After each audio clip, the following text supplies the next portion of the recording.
السلام علیکم۔ ایک بار پھر میں آپ کے لیے ایک بہت ہی خوفناک کہانی کے ساتھ حاضر ہوئی ہوں۔ کہانی شروع کرنے سے پہلے میری گزارش ہے کہ اگر آپ نے میرے چینل سٹوریز ہب کو سبسکرائب نہیں کیا تو پلیز کر دیں اور بیل آئیکن کو بھی دبا دیں تاکہ آپ کو میری ہر کہانی سب سے پہلے مل سکے۔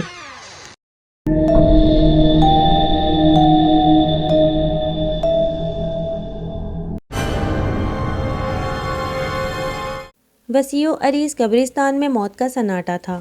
اکا دکا قبروں پر چند لوگ فاتحہ پڑھ رہے تھے۔ قبرستان کا گورکن ایک جگہ قبر کھودنے میں مگن تھا۔ اس کے پاس دو نوجوان کھڑے اپنی گپ شپ میں مصروف تھے۔ دونوں کی عمریں 20 سے 22 سال کے درمیان تھیں۔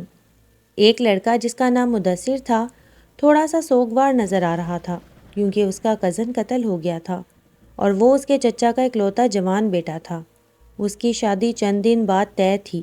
اس کو کسی نے قتل کر ڈالا تھا اور قاتل کا ابھی تک پتہ نہیں چل سکا تھا۔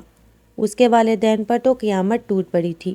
موت برحق ہے مگر ایسی موت کا تصور بھی انسان کو کانپنے پر مجبور کر دیتا ہے۔ خوشیاں چند قدم کے فاصلے پر ہوں، نئی زندگی کے خواب آنکھوں میں ہوں اور زندگی کے ہمسفر کی یاد دن رات ساتھ ہو۔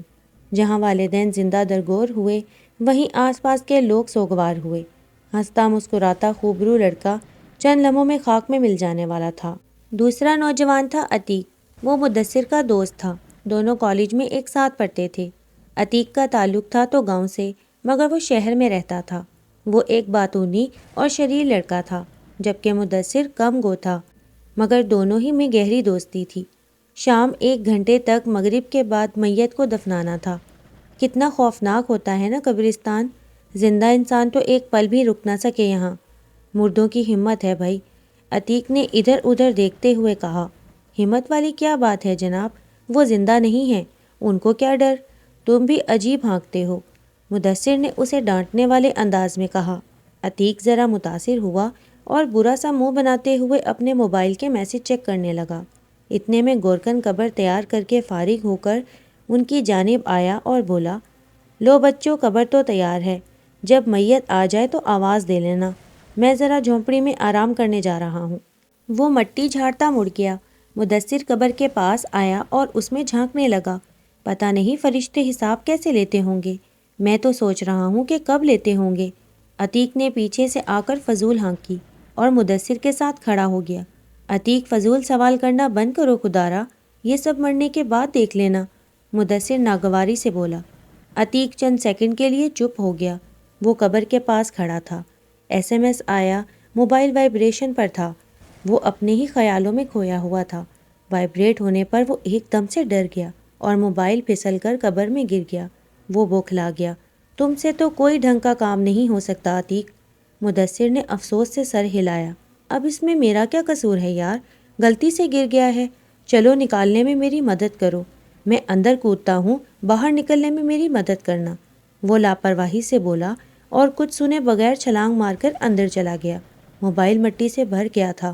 اس نے صاف کیا اور مدثر کی طرف ہاتھ بڑھایا۔ مدثر کی مدد سے وہ اوپر آ گیا۔ یار مدثر، میں ایک بات سوچ رہا ہوں، تھوڑی دیر بعد عتیق بولا، ایسے جیسے کسی اہم معاملے پر غور و خوض کر رہا ہو۔ مدثر نے اس کی جانب سوالیہ نظروں سے دیکھا۔ اگر میت کے ساتھ موبائل رکھ دیا جائے تو؟ مدثر کے گھورنے پر اس نے ایک دم بات کو سنبھالا۔ اچھا، میں بات کو دوسرے رخ سے سمجھاتا ہوں، وہ یہ کہ اگر موبائل کو اندر لے کر میں لیٹ جاؤں اور تم اوپر سے بند کر دو تو جانے پھر سگنل آئیں گے یا نہیں؟ ایسا تجربہ تم خود کر کے دیکھ لینا، ابھی میرا دماغ مت کھاؤ۔ مدثر نے موبائل نکالا اور گھر کال کر کے پوچھنے لگا کہ جنازہ کب تک آئے گا۔ بات کرتا کرتا وہ تھوڑا رو پڑا اور پتھر کے اوپر بیٹھ گیا۔ عتیق وہیں کھڑا کچھ سوچوں میں گم تھا۔ مدثر نے جب کال بند کی تو عتیق کہنے لگا، کیا تم یہ بھاری سیلیں اٹھا لو گے مدثر؟ اس نے قبر کے پاس پڑی 3-4 سیلوں کی طرف اشارہ کرتے ہوئے کہا، ہاں اٹھا لوں گا، اس میں کیا بات ہے، زیادہ وزنی تو نہیں ہوں گی نا؟ مدثر کافی صحت مند تھا، بلکہ جم بھی جاتا تھا۔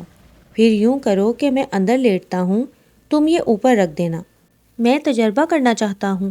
مدثر اپنی جگہ سے اچھل پڑا۔ اس نے عتیق کو مشکوک نظروں سے دیکھا۔ بس کرو عتیق، یہ کوئی مذاق نہیں ہے، تم نہ کچھ زیادہ ہی حد سے بڑھ جاتے ہو کبھی کبھی۔ عتیق کوئی اثر لیے بغیر قبر میں جھانکتا رہا۔ ارے کبھی تو میری بات کو سمجھا کرو مدثر میری جان، ایڈونچر بھی کوئی چیز ہوتی ہے۔ جب تک جنازہ نہیں آتا یہ ایڈونچر کرتے ہیں۔ عتیق نے اس کے سامنے آ کر اس کے گلے میں دونوں بازو ڈالے اور منانے کی کوشش کی۔ بس کرو یار، اس نے بازو ہٹاتے ہوئے اکتا کر کہا۔ تو تمہیں کیا مسئلہ ہے یار؟ دیکھو 5 منٹ کی بات ہوگی، میری خاطر مان جاؤ نا۔ میں وعدہ کرتا ہوں کہ آئندہ کوئی شرارت نہیں کروں گا۔ پھر یاد کرو گے تم میری شرارتوں کو؟ عتیق جانتا تھا کہ مدثر زیادہ دیر تک انکار نہ کر سکے گا۔ مدثر ضد ہو گیا، چند منٹ بعد مان گیا۔ دیکھو مجھے بہت ڈر لگ رہا ہے عتیق، کچھ بھی غلط ہو سکتا ہے اور کوئی بھی آ سکتا ہے۔ یہ سب مذاق نہیں ہے، پھر بہت ڈانٹ پڑے گی ہم لوگوں کو۔ کچھ نہیں ہوتا مدثر، بس چند منٹ کی تو بات ہے۔ پھر ان دونوں نے سیلیں اٹھا کر قبر پر رکھنا شروع کر دیں۔ 3 سیلیں رکھ دیں اور چوتھی وہ قریب لے آئے۔ عتیق بہت پرجوش تھا۔ اب میں اندر جاتا ہوں، تم یہ اٹھا کر اوپر رکھ دینا۔ وہ جلدی سے قبر میں اتر گیا۔ مٹی بھی نہ ڈال دوں تم پر؟ مدثر دانت کچکچا کر بولا، اور عتیق ہنس پڑا۔ ٹھیک ہے تم مٹی بھی ڈال دینا، تمہیں اجازت ہے۔ ادھر ادھر دیکھ کر اس نے چوتھی سیل اٹھائی۔ اس کا خیال تھا کہ زیادہ وزنی نہیں ہوگی، مگر اکیلے اٹھاتے ہوئے اس کو تو پسینہ آ گیا، کچھ خوف سے اور کچھ وزن سے۔ قبر کو ڈھانپ کر چند سیکنڈ اس نے سانس لی اور موبائل نکال کر عتیق کے موبائل پر میسج کیا۔ سناؤ مردے صاحب، آخری آرام گاہ کیسی لگ رہی ہے؟ چند سیکنڈ جواب کا انتظار کیا، پھر لکھا، کیا فرشتوں سے مذاکرات کرنے لگ گئے ہو جو جواب نہیں دے رہے؟ پھر بھی جواب نہ آیا۔ کہیں کیڑے تو نہیں کھا گئے؟ سنا ہے قبر میں وہ بھی ہوتے ہیں۔ پھر بھی جواب نہ آیا تو اس نے کہا، عتیق جواب دو ورنہ میں سیلیں اٹھا لوں گا۔ 3 منٹ گزر گئے مگر اندر سے کوئی جواب نہ آیا تو اس نے کال ملائی۔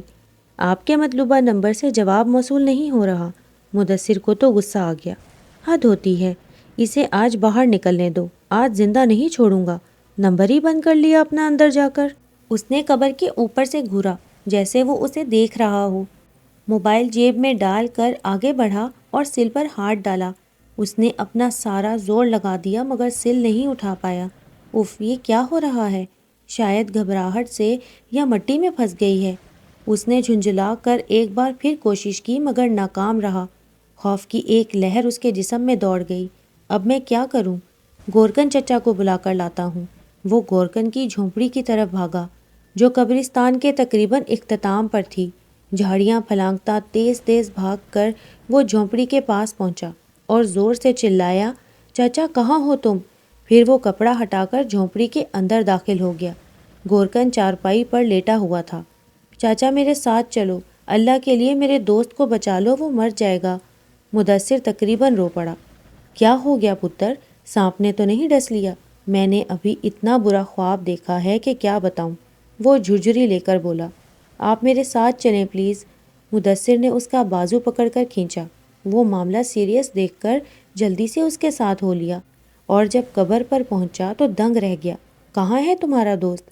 گورکن نے متلاشی نظروں سے ادھر ادھر دیکھا اور سوالیہ نظروں سے مدثر کو دیکھا۔ اس نے انگلی سے قبر کی طرف اشارہ کیا تو گورکن حیران رہ گیا۔ میری مدد کریں، یہ سیلیں اٹھا کر میرے دوست کو باہر نکالیں۔ گورکن کی آنکھوں میں کئی سوال تھے مگر اس وقت اس نے کوئی سوال نہیں کیا۔ دونوں مل کر سیلیں اٹھانے لگے مگر ناکام۔ دونوں نے اپنا پورا زور لگا لیا مگر چاروں میں سے کوئی ایک بھی سل اپنی جگہ سے نہ ہلی۔ مدثر اب صحیح معنوں میں کانپ رہا تھا۔ خوف کی لہر دونوں کے جسم میں دوڑ گئی۔ یہ کیا کیا تم لوگوں نے؟ اب کیا ہوگا؟ میرے ساتھ مذاق تو نہیں کر رہے نا تم لوگ؟ مدثر نے انکار میں سر ہلایا اور زمین پر بیٹھتا چلا گیا۔ اس کی ٹانگوں میں سے جان نکل رہی تھی۔ وہ جواب دینے کے بالکل قابل نہیں رہا تھا۔ موبائل پر بیل بجی تو اس نے جلدی سے جیب سے نکالا۔ ایک امید، ایک آس، دل خدشات سے دھڑک رہا تھا مگر کال عتیق کی نہیں، اس کے بڑے بھائی کی تھی۔ شاہد بھائی پلیز آپ جلدی سے یہاں آ جائیں۔ وہ عتیق کو بات ادھوری چھوڑ کر وہ پھوٹ پھوٹ کر رو دیا۔ کیا بتاتا کہ اس نے عتیق کو زندہ دفنا دیا، محض ایک ایڈونچر کی خاطر، محض عتیق کی باتوں میں آ کر؟ بتانے کو کچھ تھا نہیں۔ عتیق کا ہنستا مسکراتا چہرہ بس اس کی نگاہوں میں گھوم گیا اور وہ ہوش سے بیگانہ ہو گیا۔ اس واقعے کو 1 ماہ گزر گیا ہے۔ مدثر کی حالت اب قدرے بہتر تھی، مگر وہ چپ چپ رہتا تھا۔ اس کے بے ہوش ہونے کے بعد گورکن نے شاہد بھائی کو ساری صورتحال سنائی۔ شاہد بھائی 2-4 بندوں کو لے کر وہاں پہنچ گئے تھے۔ قبر سے سیلیں اٹھانے کی ہر طرح سے کوشش کر لی گئی مگر ناکام۔ فوری طور پر انہوں نے دوسری قبر تیار کی۔ شاہد نے گھر ابو کو بتا دیا۔ عتیق کے گھر والوں کو یہ سب بتانا سب سے زیادہ مشکل مرحلہ تھا۔ ایسے میں جب مدثر بے ہوش ہو چکا تھا، بات کسی کو بھی واضح نہیں تھی۔ کیا مدثر نے عتیق کو قتل کر کے اندر ڈال دیا تھا؟ مدثر کے ابو نے فوری طور پر عتیق کے ابو کو کال کر کے قبرستان پہنچنے کو کہا۔ جب وہ آئے تو مدثر بھی ہوش میں آ چکا تھا۔ اس نے اٹکتے ہوئے ساری بات شروع سے آخر تک بتا دی۔ عتیق کے والدین پر تو غم کا پہاڑ ٹوٹ پڑا۔ وہ مدثر کی بات کا یقین نہ کرتے، مگر ایک سوال ہر کسی کی زبان پر تھا، ہر کسی کے ذہن میں تھا۔ قبر سے سیلیں کیوں نہیں ہٹ رہی تھیں؟ کیا پرسراریت تھی اس میں؟ کیا اللہ کی حکمت؟ ایسی باتوں پر مذاق کرنے والوں کا کیا یہ انجام تھا؟ اور بہت سے سوال سب کے ذہن میں جنم لیتے، مگر مدثر کے ذہن میں عتیق کی آخری باتیں گونجتی رہیں۔ میں آئندہ کوئی شرارت نہیں کروں گا۔ یاد کرو گے تم میری شرارتوں کو؟ ٹھیک ہے، تم ہی مٹی ڈال دینا، تمہیں اجازت ہے۔ اور اپنی کہی بات ایک بار باہر آئے تو میں آج اسے زندہ نہیں چھوڑوں گا۔ اور اس نے واقعی زندہ نہیں چھوڑا تھا۔ وہ رونے لگتا، چیخنے لگتا، پھر خود ہی سنبھل جاتا کہ وہ مٹی تو ڈال نہیں سکا، مگر دفن وہ کر چکا تھا۔